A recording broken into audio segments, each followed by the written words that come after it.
Welcome to Learning with Lerner, where we embark on a transformative journey of knowledge and personal growth. I'm Lindsay Lerner, your dedicated host and guide as we delve into the depths of unconventional wisdom. Together, we'll explore the stories and insights of remarkable trailblazers who have forged their own paths. Brace yourselves for thought-provoking conversations, profound insights, and eye-opening experiences. Our mission is to challenge the norm, ignite curiosity, and empower you to embrace your unique journey. This is Learning with Lerner.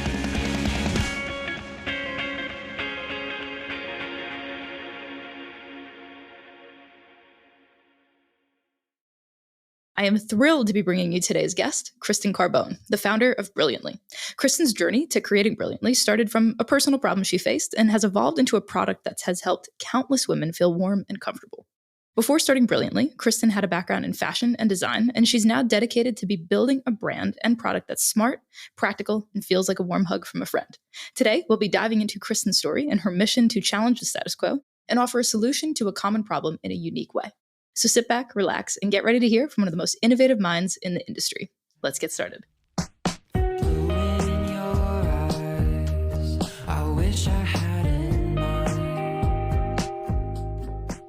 Thank you, Kristen, so much for being here today. I really appreciate it. Yeah, thank you so much for having me. Of course. So we'll jump in where we always start at the beginning.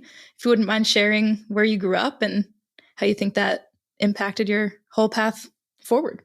I grew up in Buffalo, New York, right in a suburb right outside Buffalo.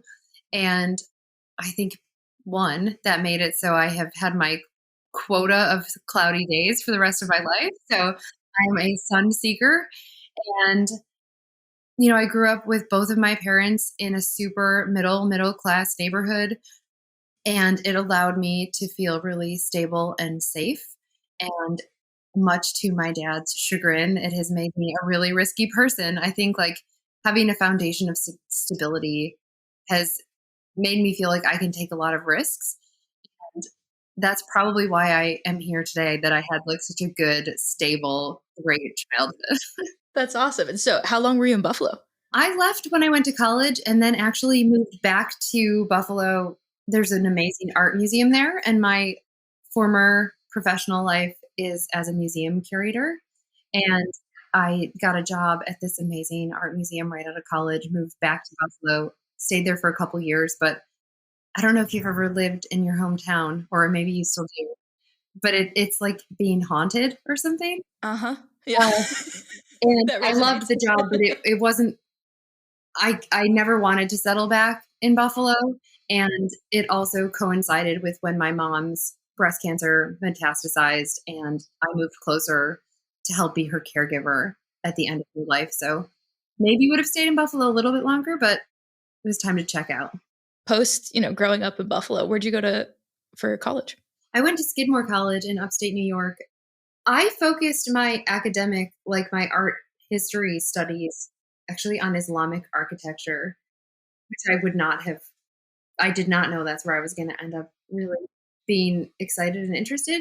And I also was an art minor and focused mostly in ceramics, but also have a deep love of fiber arts. But I kind of love making anything. And now as a grown up, my partner is a woodworker, so I get to make things in wood. But my desire to make things is food. I just like making it. Sort of the medium doesn't matter so much to me. I just like making something with my hands.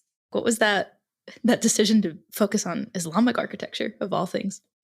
Honestly, the professor, and I'm a total sucker for this, and I think a lot of people maybe fall into this, that it's if you have someone who is really interesting and passionate and a good teacher, it's hard not to get excited.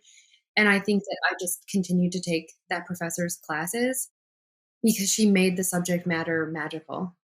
Totally. Yeah, that's a special skill. It's a power, in and of itself. Oh, that's so neat. Oh, cool. And so you told us you worked at the museum and then you left to escape the black hole that is Buffalo.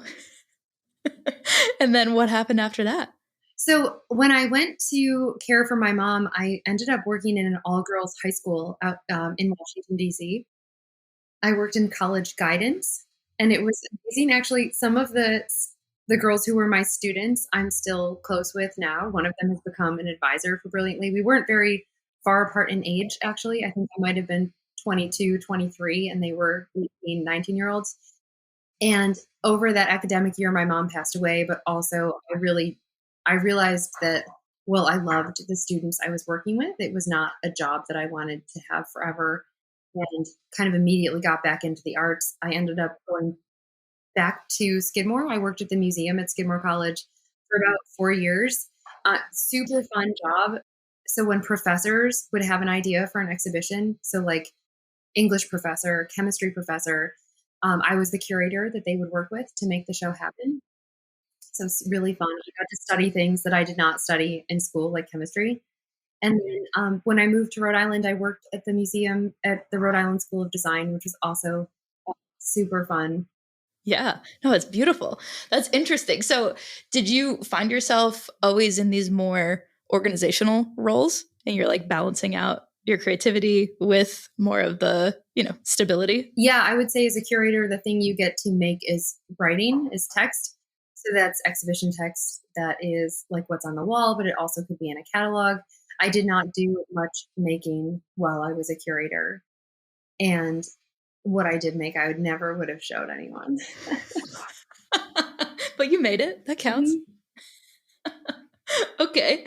And then career-wise, historically we're working in all these museum gigs. What led to eventually, finally, seemingly, launching your own product? Yeah, well, when I was working at RISD, which was my most recent museum gig, my job there was to curate this specific show that was about the regional art here in Rhode Island. It was called Locally Made, and it was new to Rhode Island. So I had like no allegiance with a particular group of artists. I knew nothing about the arts community. And I think I went on about 70 studio visits. And that is the most fun part about being a curator, is going and meeting artists and seeing their space. And while I was doing those studio visits, I met a group of artists. They had a practice that was, the foundation of it was in large scale temporary public art. And what that means is like sides of buildings, but instead of paint or spray paint or whatever, their drawings were made out of tape. So they would put them up and then they would immediately take them down. And so their philosophy was really about process over product. And like a good process meant you got a good product, but that the what was beautiful about it was the process of it. And so when it was done, that's when it stopped being interesting and it would come down. Interesting. Were they photographing it and like cataloging their work? Yeah. And photographing it all along, and also the entire time interacting with the public, which is a super fun way to make art. And I was fascinated by their art practice, but they also were multidisciplinary in that they were going into schools and teaching this process to children. They were volunteering at the children's hospital. They were going to senior centers, and right when I met them, they had started corporate training. So like arts based leadership training was cool in like 2012, 2013, probably into 2015. And I probably, most normal people don't know this, but General Electric kind of wrote the foundation for what is corporate education. And so they have continued since the 50s to be at the forefront of trends in corporate education. And so they brought in all of these different kinds of artists. Like when we were at GE, and they have a global learning campus right outside New York City, like near Tarrytown, it's called Crotonville. And it's like a beautiful college campus for executives, basically. Wow. Yeah, I'm not far from there. It's really cool. And there were Cool. like tap dancers and theater artists and all different kinds of people who were coming in and talking about their creative discipline and giving like a keynote, but also making it interactive and teaching executives and these people who are like changing the way that we consume energy and healthcare and all of these huge, amazing things, who genuinely believed that they weren't creative. And we were like, creativity is a practice, and here's how you practice. And also, you're already doing it. And so when I heard about the full spectrum of the practice of that group of artists, I was like, oh, I might want to do this. When I say that I was a museum curator, some people are like, oh, cool. I'm like, it's cool, but it's really isolating, and you work in an office and you don't engage with the public very much. I was really hungry to do something that had impact in a way that I was like looking at a person in the face and being like, Lindsay, we're having an interaction. And I didn't get that from being a curator in the way that I needed, especially after my mom's experience with cancer. And during that time was also when I decided to have a preventative mastectomy. So it was like a moment where my whole life was changing personally. And I had this desire to be doing a different kind of work. And so the transition out of the museum and into a different kind of professional career really started with that group of artists. Oh, wild. And what led you, was there a specific catalyst for that preventative mastectomy, or was just like you knew that that was going to happen and, made time for it? And Yeah, I actually was pretty steadfast in my belief that it was not going to happen. I was like, nope, I'm going to just get screened. I'm going to be careful and eat well. Like there's lots of guidelines about cancer prevention, from like not drinking alcohol and coffee, not eating red meat, like keeping your BMI really low, moving your body, all of these things. And I was doing all of those things. I also had two children between the time that my mom died and I had my mastectomy. And so my life, I felt like so much of what my life was thinking about how to not get cancer and getting screened all the time for cancer. So I was like, I moved 14 times in 10 years also in that window. wow. Okay. And which, like, I'm really good at moving now. But I think also when you work in a museum, you don't make a lot of money. Like, let's just be honest about that. And I was spending usually around $12,000 a year. To be totally transparent, my salary was typically under $30,000 a year on healthcare, because the cost of having all of that screening, and I was traveling to New York because of all those moves, I kept one sort of oncology place as my place, and I would travel back to there for screening. There was a time in 2012, right after I turned 30, when they found a lump, and I knew they found a lump. I'd had a lot of screening, and so they were going over the same spot over and over and over again and taking measurements. And I was like, okay, I know what's happening. And it was weirdly in the same spot as my mom's primary cancer, which I know is medically irrelevant, but I'm laying there on this table thinking, like, how am I not doing enough? How is, like, all of the exercise and all of the healthy eating, and like, and I mean healthy eating in like a depriving myself kind of way. It's never going to be enough. And I never want someone to say to me, you have cancer. And so it was in that moment that I decided, whatever the outcome of that finding was, that I was going to have the mastectomy. So it took about a year of planning and dealing with insurance. But I had that in early 2013.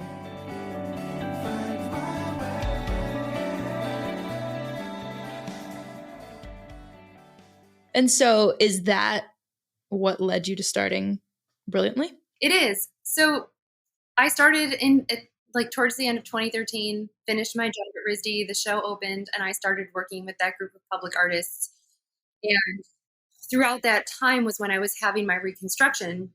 And like, I don't know if you've had any surgery or any major health issues, but like the process of healing is this weird, and I'm gesturing for the people listening to this, I'm like Italian, that you go through this like whole journey of sensations. So like there's surgical pain and there's fatigue and there's like pain around your incision, and all of these things are changing. And there's also with a mastectomy, and I had implant reconstruction, and the way that they did that was they put an implant like in a pocket of my pectoral muscle. So I was having like muscle spasms and nerve pain. Weird. Like it was weird to kind of get used to. And I remember only because I wrote about it that I was cold and thinking like, well, that's not going to last. And then it did. All of the other pain sort of subsides, and you like do PT and you learn how to stand up straight and stretch those muscles and feel pretty good in your body. But I was like, I really am cold all the time. And so when I was working with that group of artists, I was wearing hot hands, those like glove warmers in my bra. I would sometimes bake a potato and take the potato out of the oven and put it in the pocket of my overalls, trying to do things to keep me warm and keep my core warm.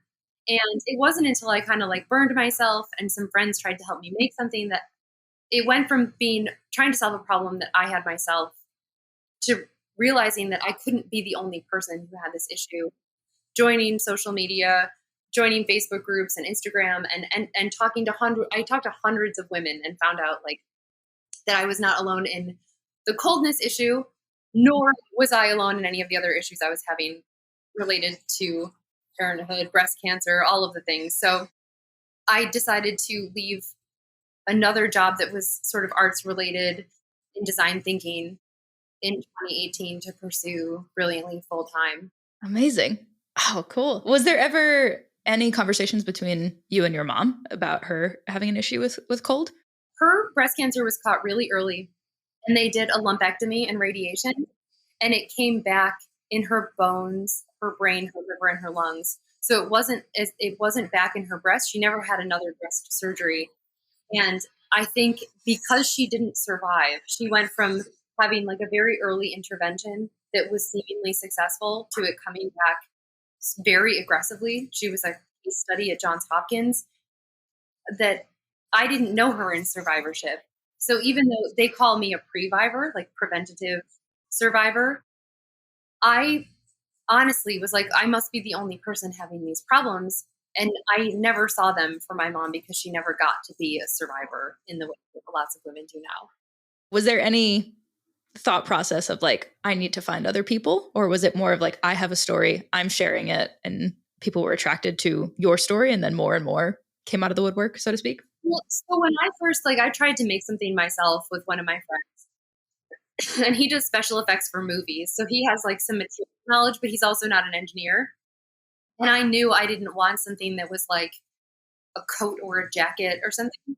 Like we were going from making public murals to being in front of hundreds of GE executives. Like I needed it to be something that was under my clothes. And so I took, you know, those things that are in our bathing suits, just like this black kind of almond shaped whatever they Yeah, are. I was like, totally. this is the shape of things that go against boobs. And we made a thing that was that shape. It fit in all my bras, which was what I wanted, but it had a bunch of cords that came out and it hooked up to a yellow DeWalt drill battery. And there was no way to control the power or how hot it got. Like it got hot, but it would get like really effing hot. And I was like, the process really started where I was like, okay, well, I still want this. And I started talking to artist friends who worked in textiles and realized that I needed engineers. And when I heard engineers, I heard like dollar signs. So I was like, I can't do it if I'm the only person. And that's when I joined social media. And felt really poorly, and I still kind of do, about saying, hey, are you cold? Because I have something you can buy, or I'm going to make something you can buy. Because I wasn't someone who ever made a lot of money with my salary, I was really, and spent a ton of money on healthcare. I was keenly aware that making a tech product would be not an achievable price point for a lot of people. So I didn't want to start off having a conversation that felt bad to me. So I just would post questions like, who will talk to me about their experience post treatment, post surgery, post mastectomy? Like, what were you expecting or not expecting with your sensation or whatever? And you would be maybe not surprised that so many women were like, I want to talk. I want someone to hear and share my story. And so I spent most of the summer of 2017 talking to women. And then once we like named the company and joined social media, hearing other people's stories was such a huge part of what we were doing. And I think social media for groups of people who are having any kind of life experience, whether it's happy, like having children, or negative in illness, there's always you can always find people to talk to now. Like it's such a great tool for that. And a few years ago, I think that was just starting. And so it felt good to be a place where people could come to share their stories. Totally. Oh, that's so cool. And so you were able to build essentially an entire community before you really even started selling or asking people for money and really going down that path.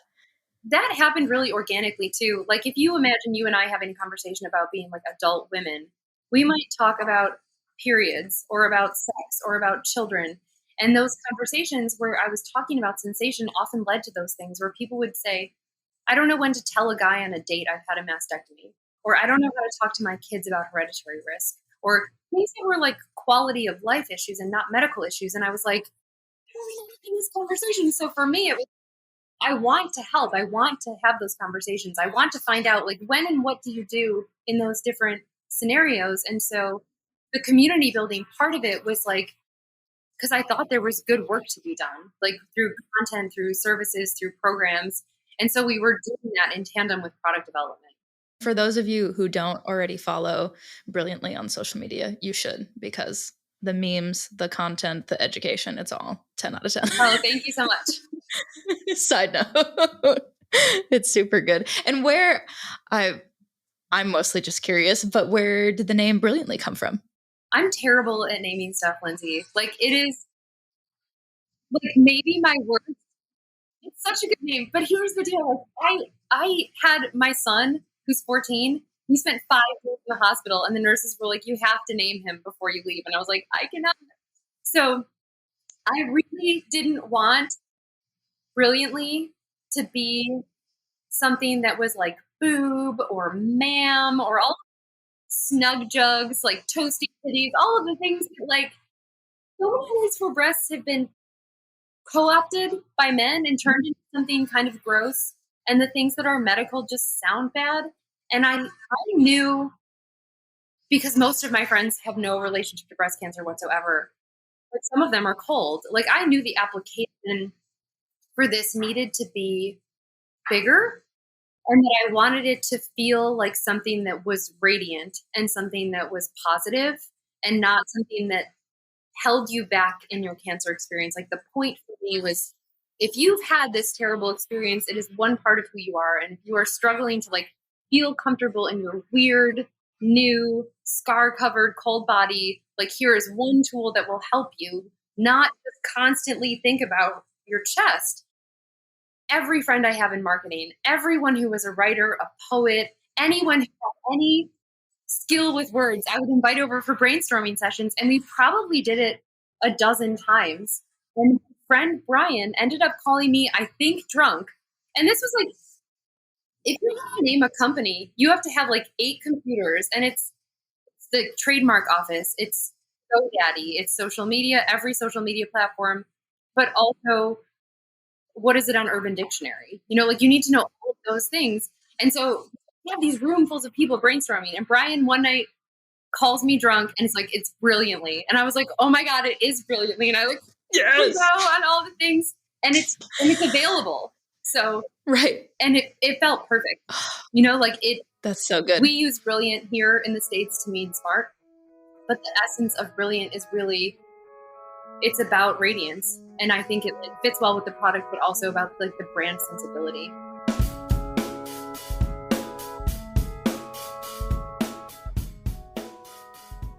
Any specific habits that you have or tips or tricks that you might share that have worked for you along the way in this, illusion of a balancing act of all these different, pieces of your life, whether it's art history, making, not making, Brilliantly, kids, partner, all of these things?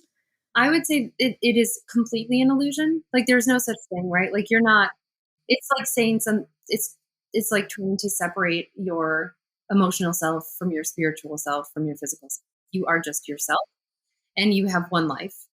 There is no balance. That's just not real. And maybe for some people who have a certain kind of job, they can create those buckets for themselves. And there have been different moments during Brilliantly where I think I've been really good at reminding myself the process of building this business is my life, and how I bring my kids or my partner or my friends into it needs to have meaning. And sometimes there's shitty moments and everything, right? Like in the difficult moments, it also means that all of those people are in it with me. But in the good moments, it's like I get to share it with them. So I think I have no separation. And the nice thing is like that means I can go to yoga in the middle of the day, but that also means that sometimes I wake up and start working at 5 a.m. on a Saturday morning. That definitely resonates. And that's the thing too about just this interesting time in which we're all existing, with there's remote work and there's not remote work and there's offices and there's, there's all of these in between things. And I think it's been interesting to figure out, or truly have, making it more mainstream mainstream that balance is bullshit, and there isn't a balance. And being able to truly figure out like what is important, what's not important, and how to prioritize it. How do you navigate that vulnerability aspect of being able to share the wins and the losses and, the mediocre times too? Sometimes not well. I'm a solo founder and I'm sometimes, but rarely, jealous of people who have a co founder because then you know who your first call is. It's funny because when something really good happens, I often just like I will burst into tears. Like, like I get an investor, like somebody who writes a 100K check and I'll just like cry by myself. And then I'm like, okay, everybody wants the good news, but it's like, and I know that there's like a number of like a great many people actually who are rooting for me. That's fun, right? Being like, I'm happy crying. Who do I call first? And then the hard part is when it's shitty and it's like, okay, who of my friends haven't like invested or, like you don't want to call someone who has a lot of skin in the game to be like, hey, guess what? This is like totally effed up.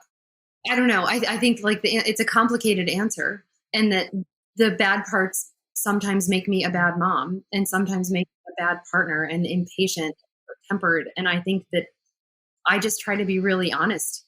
Like if I'm in a bad mood, like if I snap at my kids, I'll be like, hey, sorry, that wasn't about you. Actually, I didn't mean to do that. Or I can't have that conversation with you now because I just like, I cannot do it. I am worn too thin. So I think just being honest, which I suppose is the vulnerable part, just like actually things are really bad right now and I cannot do this. Totally, totally. Yeah, I feel the same way. My daughter's 6 and figuring out how to be a parent and figuring out how to run a business and how might we do both without ruining either of them. And I think that's the thing too, is like, obviously, like you said, like there is no separation. And this is something that you're very clearly passionate about, borderline or fully obsessed with, which is a good thing because that's the energy you need to bring something to life like this. But how do you do that while not vilifying work, especially for your kids? Because you don't want it to be, at least for me, I don't want it to be like, well, I'm choosing work over you, but also like this thing's really important to me. So how do we figure that out? Yeah, it's like my third kid. And I don't go on Facebook very much, but I go on there to look at the memories of Facebook. I had this practice for probably like 5 or 6 years where I would write a list every day, like really short, like 5, 8, just like little lines, aphorisms. And when I went to look at what they were, because I've been realizing I have these like funny cyclical patterns, like what I'm thinking about at certain times of the year or even certain days. There's like, it's a little uncanny actually sometimes. And so I went on the other day to look and there was a picture of my daughter laying across my lap. And I was like, I'm posting this to hold myself accountable because she just came over and said, do you love your job more than you love me? She was maybe like 6 or 7, like around the age of your daughter at this point. And I remember thinking like, no, but I love what I'm doing. Like I am your mom, but I'm also a person and I'm a person who loves this, like who wants to do this thing. I honestly think like being a mom is a superpower. You never have to be more vulnerable. And you like it is the maximum like amount of love, amount of pain, amount of vulnerability and emotional. Like it's the most of everything. And so it gives you sort of a litmus test for how to work. But I also think because you have to do so much as a parent that it's like you can immediately prioritize. Like there are some things where it doesn't even require thought to be like, okay, this is what has to happen in a day, and it's just gonna. I know that I can get it all done.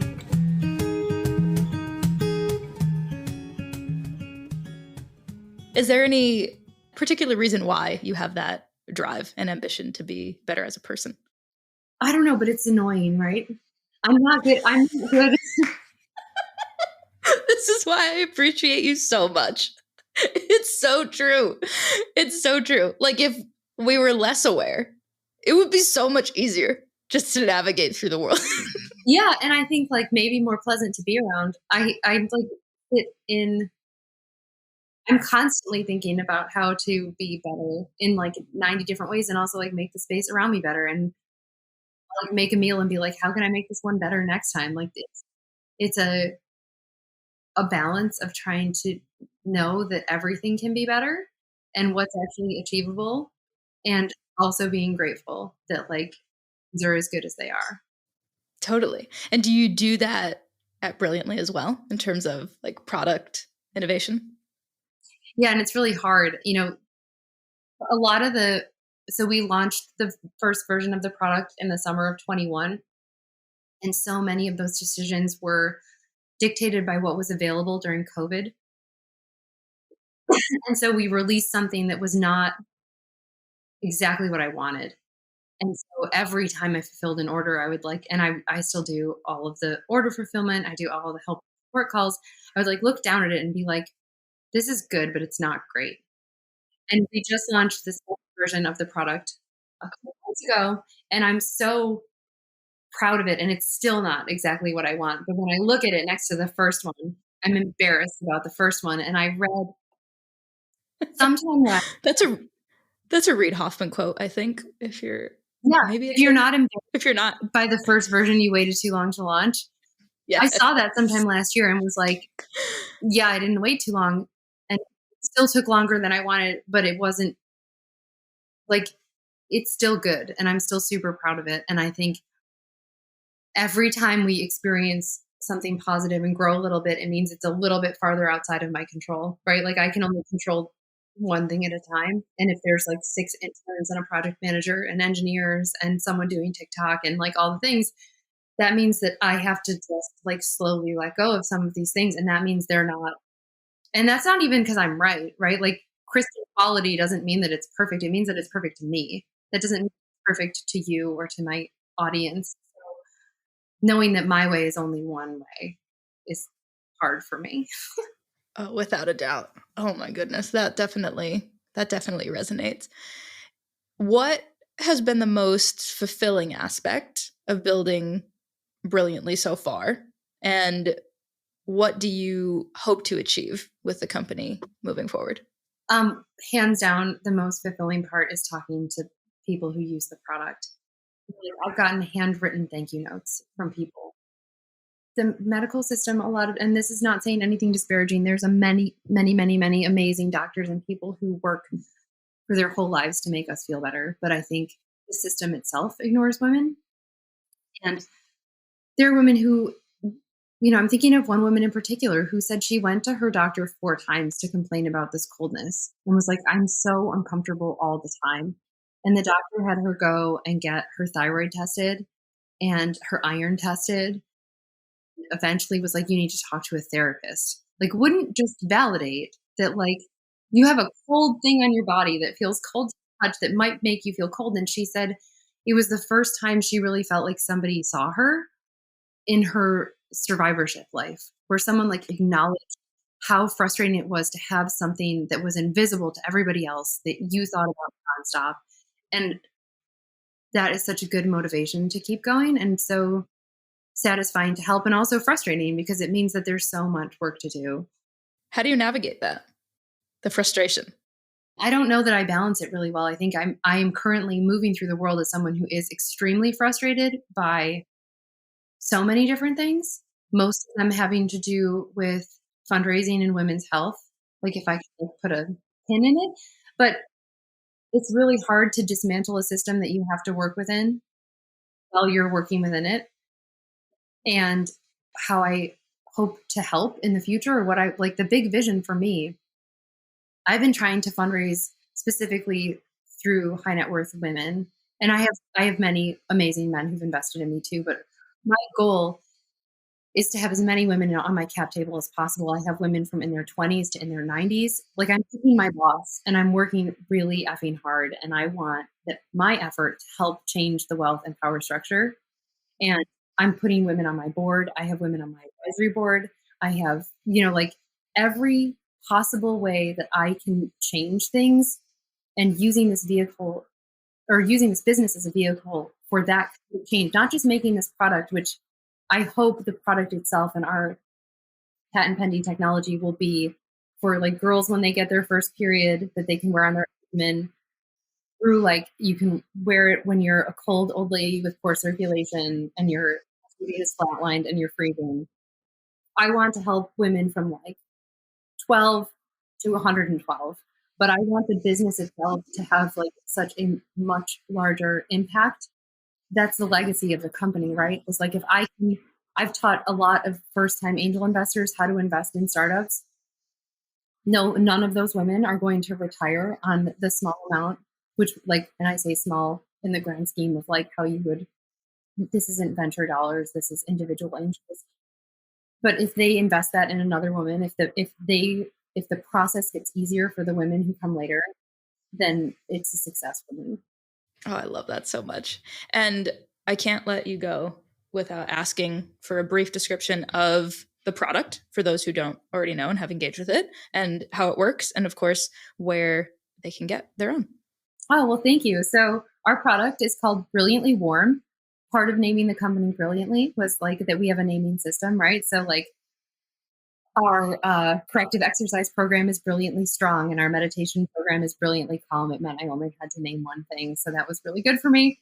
So Brilliantly Warm is an app-controlled wearable technology that slips into a bra and it warms up. So we touched on this a little bit, that I was cold. When you have an implant without breast tissue insulating it, it acts like a heat sink. So they're like literally cold to the touch, and they're pulling heat from your core all the time because they're trying to equalize with this outside temperature and your core. Some women, that doesn't bother them at all. Other women are like, cannot function. They're so cold. A lot of it has to do with like your sensation, your BMI, where you live. If you work in an air conditioned office building, like temperature is super sensitive. The product itself, it's about 2 millimeters thin, the heater. And then there's what we call the smart module, which is a little hard plastic shell that has the battery board, Bluetooth chip. It's rechargeable. And the idea is it's kind of a funny, organic, like circular oval shape. And so you can wear it in your bra in lots of different ways, depending on the size and shape of your breasts and your body and your bra. It's meant to be something that is really portable and versatile, and that you can kind of stick it where you need it, which means that some people use it in their gloves, and some people use it in their pants when they have cramps. And some people like we're learning from users about all the different ways that they use the product, and that's awesome. And then the app just functions to turn it on. So if you were getting dressed in the morning, slip it in your bra, you get on the subway in New York, it's freezing cold, you just open up your phone to turn it on instead of sticking your hand in your shirt. And so it's, useful everywhere from the subway to the boardroom to the ski slopes. We do ask every awesome human who comes on the show 2 questions, and that is, what is the worst piece of advice that you've ever gotten? And of course, what is the best piece of advice that you've ever gotten? I think the worst piece of advice is ongoing. And if you're someone who is out there raising money and sending your pitch deck out to lots and lots of people, everybody has an opinion. And don't change what you know to be the truth for each individual person who you talk to. I think a lot of us spend a lot of time trying to please all of the different people who look at our stuff and are like, well, this isn't right, but this person wants to see it this way, so I'm going to make it this way. And sort of changing your North Star to suit someone else, which I think then dovetails in with the best piece of advice, which is like, you know what you're doing. You wouldn't have started whatever you're starting if you didn't have a vision for it, and don't compromise. And that means like for an investor, for a co-founder. What a mic drop moment to end on. Thank you so much for taking the time today to share your stories, the ups, the downs, the everything in between, and for being here. Thank you. Thanks so much, Lindsay. It was great chatting with you.